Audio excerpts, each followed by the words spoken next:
Спустя месяц дело практически не сдвинулось с мертвой точки. Жильцы столичного дома, где сгорела мансарда, возмущены бездействием властей. Люди боятся за свою жизнь каждый раз, как только крепчает ветер. Короче, сдувает ветер эти, фольгу эту. Здесь дети ходят.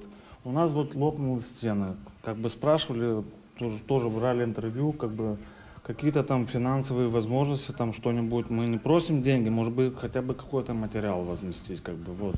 Опасно то, что, во-первых, крыши нету, дождь идет на первый этаж, доходит. Опасно то, что люди ходят тут вокруг, и никто не пришел, не снял ни один шифер. В воскресенье был сильный ветер, улетел кусок шифера, летело, пока не споймали тот шифер. Никому дела нет. Претор обещал, сегодня говорили по телефону, что придут завтра, будут снимать все, демонтировать. Боюсь, что этого, конечно, не будет. Не получили до сих пор жильцы обещанную властями финансовую помощь. Некоторые начали ремонт на собственные деньги, потому что уже не могут ждать, пока те сдержат обещания.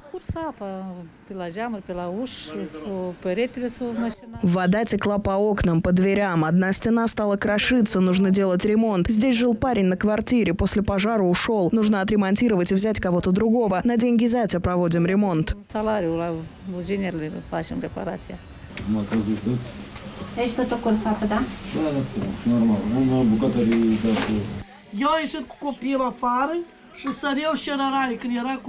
Я вышла с ребенком на улицу, и когда подул ветер, сверху падало железо. Вот и сидим дома. Если выходим на улицу, нужно идти на другую площадку. Нам нужен ремонт, чтобы не несло плесенью. Вот один из детей кашляет, покупаю ему сиропы. Претор Буйкан Вадим Бронзанюк объясняет задержку тем, что лишь на днях завершили техническую экспертизу. Он говорит, что руины, оставшиеся от мансарды, демонтируют и возведут новую крышу. Работы по сносу и строительству обойдутся в почти 4 миллиона леев. Мунсовет Кишинева принял решение выделить 9 тысяч леев на 1 квадратный метр каждой из 20 квартир, пострадавших в результате пожара.